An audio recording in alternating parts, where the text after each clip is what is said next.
Naimbag nga sa Pilipinas at duyan dagiti kang runan adamag dito'y PTV Cordillera. Impagsa dagiti estudyante iti Benguet ken Baguio City ti arunga indak kontra iti korupsyon, babad iti walkout against corruption. Naipateng ti umno a pondo ken panakaramat daytoy para iti edukasyon.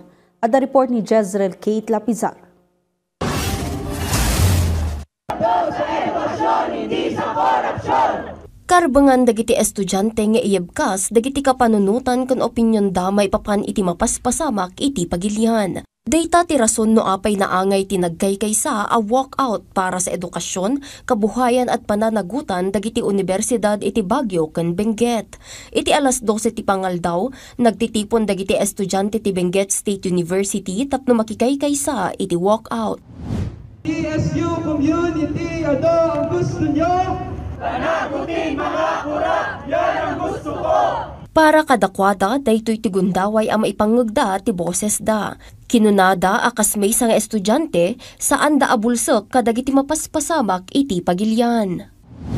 Kailangan po talaga na hindi lang po isang individual na boses kundi po madami po o isang sektor po ang nagboboses nito para po rin magkaroon tayo ng espasyo para po sa diskusyon at sama-sama pong pagkilos. Impatangmat ti Commission on Higher Education ang napatag ang mga dagiti boses ti estudyante kung saan da mabalin ang mapaulimak, mapangtaan, kung butbut ngan iti panaglaban da iti korupsyon. Napatagmat lata ti akam dagiti institusyon may papan ka dagitoy a klase ti aktibidad. We respect the independence of every institution as part of their academic freedom.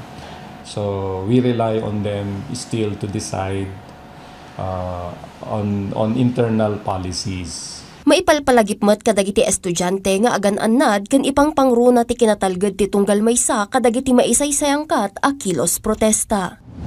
You are free to express yung mga iniisip nila, to voice out their sentiments and propose necessary changes.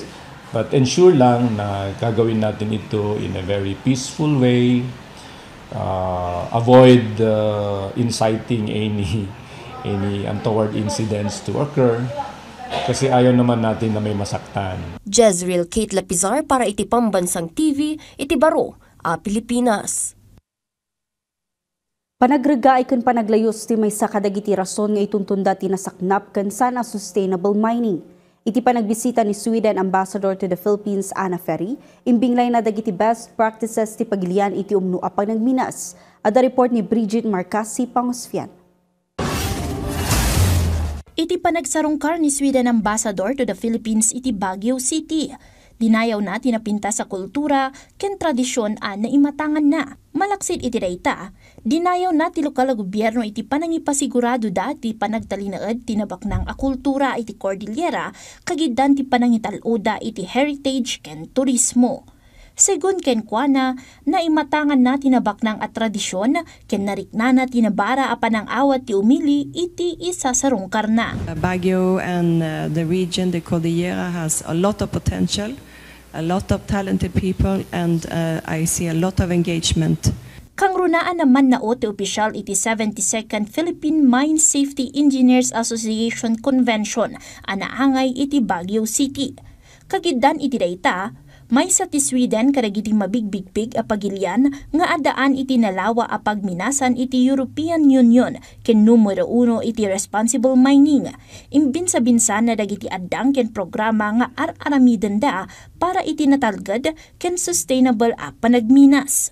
Iti Cordillera malaksid kadagiti planta. Ada iti upat a kumpanya ken 54 a minahang bayan nga iwanwanawan ti Mines and Geosciences Bureau. Palagipmet ti ambassador seknan iti panagminas. To make sure that the mining is safe for everyone that works there, but also for the communities around it, including also the environment over time. Kabayatan na, naadaan metlang iti Memorandum of Agreement signing ti pakabuklan ang mining industry ti Sweden iti maysa kadagiti kadakkelan na kumpanya ti minas iti pagilian.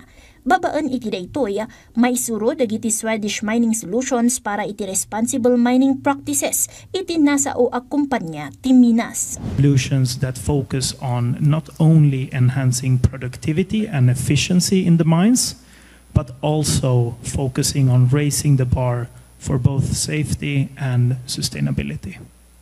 Bridget Marcasi Pangosvian para iti Pambansang TV, iti baro a Pilipinas. Dagiti kang runan adamdamag dito PTV Cordillera i-like, i-follow ka ng subscribe iti social media platforms ti PTV Cordillera iti Facebook, TikTok, kan YouTube. Para iti PTV balita ngayon sa probinsya, siyak ni Audrey Villana na imbag daw.